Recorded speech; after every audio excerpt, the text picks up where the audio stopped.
only heard stories about the jungle. If you've been watching movies for the past 10 years, you're probably aware of the oversaturation of reboots, remakes, and adaptations which have flooded the market. Because of this trend, we're now even beginning to see multiple adaptations of the same film. I'm talking in this case about Disney's live-action Jungle Book and Andy Serkis's recent release Mowgli, Legend of the Jungle.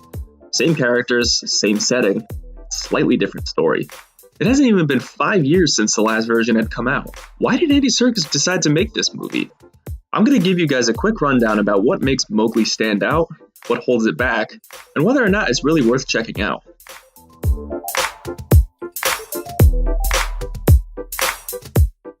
The twin film phenomenon has been going on around since the 90s.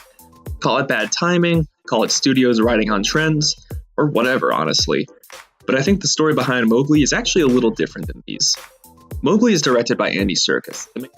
He and his team, the Imaginarium, a special effects production studio in the UK, were caught off guard when hearing about the sudden greenlight from Disney for Jon Favreau's version of the Jungle Book.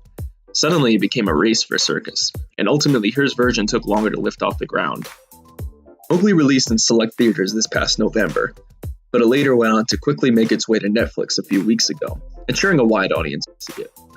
So after finally sitting down and watching this movie, I actually have to say that there is something captivating about it.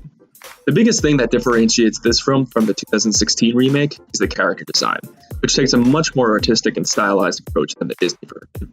Jon Favreau utilized fully CGI characters, made an effort for the animals to look like, well, animals. They were expressive and definitely had personalities, but ultimately they were just crafted to look as realistic as possible. Andy Serkis, riding on the growing wave of mocap effects, decided to base the look of the characters off of the actors themselves.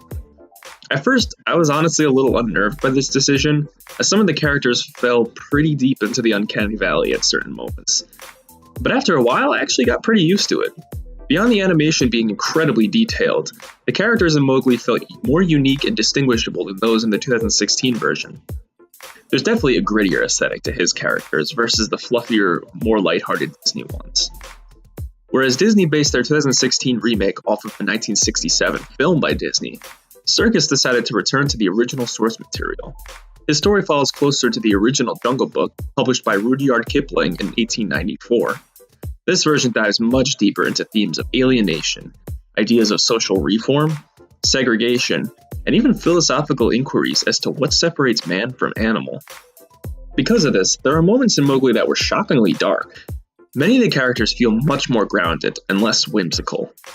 Baloo the bear, for example, takes on an almost drill sergeant-esque role to Mowgli, being a sort of tough love mentor for him, instead of the lazy, honey-loving Baloo from the Disney classic. The biggest difference story-wise, however, was that in this film, Mowgli actually goes to live with the human village for a while. The Disney versions ignore this aspect, focusing much more on Mowgli and his role in the jungle rather than exploring his role in both the human and animal world. I actually think it served the narrative pretty well. Beyond this, however, I do think the story falls a little flat. Running on only an hour and 44 minutes, the movie is much shorter than the Disney version, most likely having many scenes cut from the final product. The Disney version had the benefit of being longer and working with a simpler story, so that things were able to be fleshed out a little more and develop a little more naturally. Overall, despite having some flaws, I think Mowgli Legend of the Jungle has enough of a unique identity and an interesting approach for you to give it a shot. Sure, Disney may have had a bigger budget and a cleaner production, but I think Mowgli stands out in its own right as a project backed by passion and a clear vision. If you have 2 hours to kill, I say go out and check it out on Netflix. And let me know what your guys' opinion is in the comments. Thanks for watching.